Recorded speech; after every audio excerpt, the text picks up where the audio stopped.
लगे तो सेल लगल है। ॾिसूं भाऊ, सेल लॻाई अथव छा? अरे अचो अचो अचो, रोशनी ट्रेंड्स जी एनुअल सेल में तव्हांजो स्वागत आहे। वाह वाह, ये तो एकदम डिज़ाइनर रेंज, हिक खां हिकु पीस तव्हांखे क्लासिक मिलंदो। इहो त ॾिसण में ई थो अचे भाऊ, हिक खां हिकु पीस आहिनि हिन में बढ़िया, तव्हां हिन मां डिज़ाइनर। कोई बि चूज़ कयो, बिंदास खणी हे वञो। कलर तमामु कलर सुठो आहे। क्वालिटी, तंहिंखां पोइ तव्हांजो कपिड़ो अहिड़ो मस्तु थधो बर्फ़ जहिड़ो। हे साइज ईंदी मूंखे? बिल्कुलु ईंदी तव्हांखे। हे घणे आ? जस्ट 999।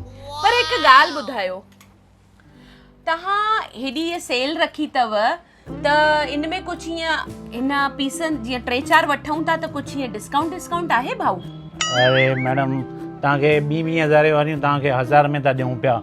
हे सभु 1000-1200 वारियूं तव्हांखे 500 में था ॾियूं पिया। अञा घणो डिस्काउंट ॾियूं तव्हांखे? ग़रीबनि जो बि त सोचो कुझु। अरे छाजा ग़रीब भाऊ, छाजा ग़रीब, सिंधी कॾहिं ग़रीब हूंदा आहिनि छा? सिंधी सदाई शाहूकार हूंदा आहिनि, ग़रीब त न चओ तव्हां भाऊ सिंधी पाण खे। अहिड़ी काई ॻाल्हि कोन्हे का। तव्हां सिलेक्ट कयो तव्हांखे घणा पीस खपनि। ॾिसो, अगरि मां 3-4 पीस खणा थी त कुझु त डिस्काउंट ॾियो न।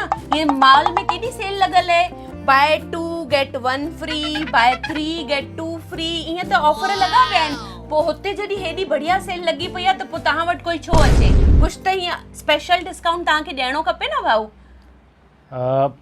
ॾिसो, मां ऑफर तव्हांखे ॾियां थो, पर सिर्फ़ु तव्हांजे लाइ अथव, कंहिंखे ॿुधाइजो कोन, मां कंहिंखे न ॾींदो आहियां ऑफर इहो। अरे हिन दुकान खां ॿाहिरि वेंदी न ॻाल्हि, बसि हिते मुंहिंजे अंदरि। तव्हां उन जी चिंता बिल्कुलु न कयो। त तव्हांजे लाइ सिर्फ़ु इहो ऑफर अथव, जेकॾहिं तव्हां 4000 जी परचेसिंग कयो था पिया त तव्हांखे मां 200 वारे मां तव्हांखे टॉप जेको तव्हां हथ में खयो, जेको तव्हांखे वणियो, उहो मां तव्हांखे ॾेई छॾींदोमांव। वाह, अॼु त मज़ो अची वेंदो। केॾी सुठी आहे, कॾहिं सिकड़ी आहे।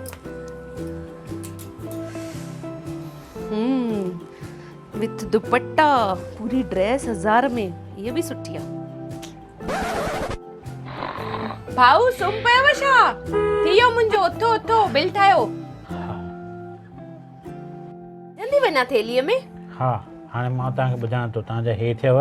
हे ॾिसो, हे 1000 वारी, हा हा, हीअ बि 1000 वारी, बरोबर। हीअ बि 1000 वारी। हा, ये घणा थिया? 3000। 3000, ठीकु आहे।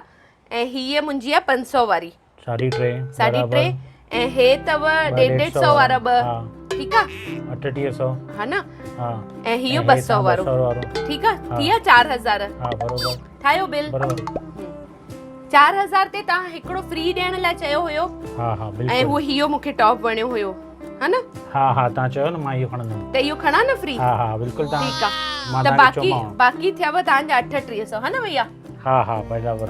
हा। 3.5। हा, ऐं हे वठो 300 ॿिया, हे तव्हांजा 3800, हा न भैया? 300 ॿिया। ठीक आहे, 3800। हा भैया मां हलां थी। थैंक यू ॾाढो हा, सुठो हा, स्टॉक ॾिनव तव्हां। Thank U. हा भैया। 3800 ॾेई वई। ऑफर घणनि जो? 4000 ते न, 4000 ते 200 फ्री, माना घणो थियो? 400 प्लस 32। अरे 4000 त पूरा वठणा न मूंखे। सिंधी मायूं बि न। ओह नो, 200 रुपए जो फ्री में खणी वई ईअं ई। फ्री में चयोमांसि त 4000 त ॾेई वञे न घटि में घटि। अहिड़ियूं मायूं केरु पुॼंदो हिन मायुनि सां? केरु पुॼंदो? हेॾो टाइम खणी, कलाकनि जा कलाक कपिड़ा थी ॾिसनि, कपिड़ा ॾिसी ॾिसी ॾेई थी वञनि 200 रुपया घटि। अरे भॻवान, केरु पुॼंदो हिननि मायुनि सां भाई?